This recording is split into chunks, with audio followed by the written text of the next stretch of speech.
walaa wullee utuu dhagaadha jennu utuu jabaadha jennu akkamittiin caccabe anoo dachee kanarraa namuma wabeeffadhu tokko barbaadeen dhabe isa nagaadha jennee akka alaabaa biyyaa barii faarsinee ol baafnu hanga yeroon geessutti maaliif bakka isaa ture kabajaan gadi hin buufne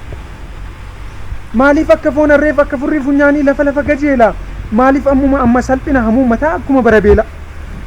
mukadha akkan jenne bakkuma biqileetti guddinni isaan argamu namadha akkan jenne arrabni isaa kudhanii amalli isaan qabamu boofadha akkan jenne yoo summii qabaate iyyuu luka lamaaniin deema egaa isa akkasii an walaa willeen jedha faarfannaan qabne zeemaa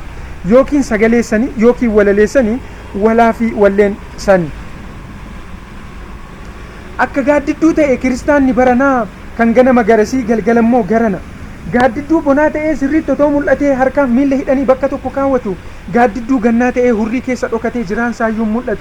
mul'ates bocan qabu bittinnaa fayyaansaa iddoo hundumaa jira asiin baraarii aduu achiin balaqqee hurriitu bakka 10 jira maali lakkoo akkasiif falasaa beektuu firaa unumatoo wal bira unumatu waliif jira yoo tolle wariif duullee hammaan nu waliin jira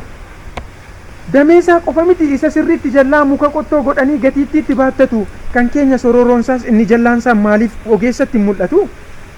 maaliif irraatii goru fuula irraa makfatu moo akka qobboo kosiirraa dhikittee furdatee hoffaadha keessa isaatu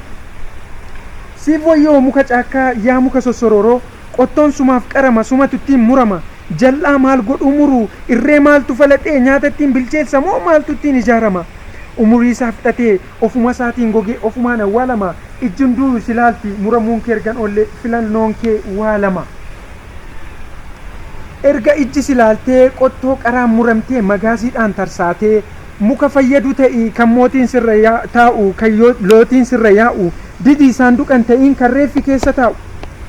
malee yaa walaawillee walawalaa kudhanii saree mallamaa nyaattu maaltu nyaata jedhanii yeroon daa'ima ture shenkeelloon kuruphisa luka tokko fannisee isa tokko rakkisa loowwan koo kodi jechaan yeroo ittiin dabarsa qorran ittiin ittisa kan kee gosti isaa maali naaf hin galle akkisa taphadha akkan jenne shenkeelloon sararanne cabadha akkan jenne ogeessatti himanne anoollee uleen qaba ulee qarameen qaba mucuxaadhu yuun kufu garuu walaawillee koo botoo waan akka kee gufuu tokkorraan hafu miila kee lachuun deemi kophee ammaati yeroo gannaati yoo duddee mucucisaa baddu baasa raffisa egaa walaawilleen koo unuma laadooqiyaa warra akka bishaaniiti yookiin bulluqaa miti yookiin moqorraa miti akkuma muka caakkaa isa sororoo sanaa unurra jira ture ijji addunyaa kana akka gaaddidduu sanaa isa yeroo gannaatti eessaan keenyan baramne dhokannee hammadhaatu akka nama shenkeelloo miila tokkoon taam'isu fageenya deemsa keenyaa unuma kan laaffisu akka muka sororoo magaaziitiin tarsa'ee yookiin teessoo mootichaa yookiin saanduqa reeffaa yeroo nu godhu ga'e kanaaf ammi yeroonsaa yeroo luka tokkootiin shenkeelfatamu miti miila lamaaniin iyyuu yeroo fiigicha dhumaaf dafqa lolaasaniif walaalamii walwalee kayyaanni iddoo lama yeroo dhuma isaa ga'e amma ni calalamee gatama akka habaqii bonaa qilleensarraa yoo hafes abiddaatiin gubama egaa kana caalaatti beekee ofin arrabsu bakka rafnee jirruuti waaqni nu haa dammaqsu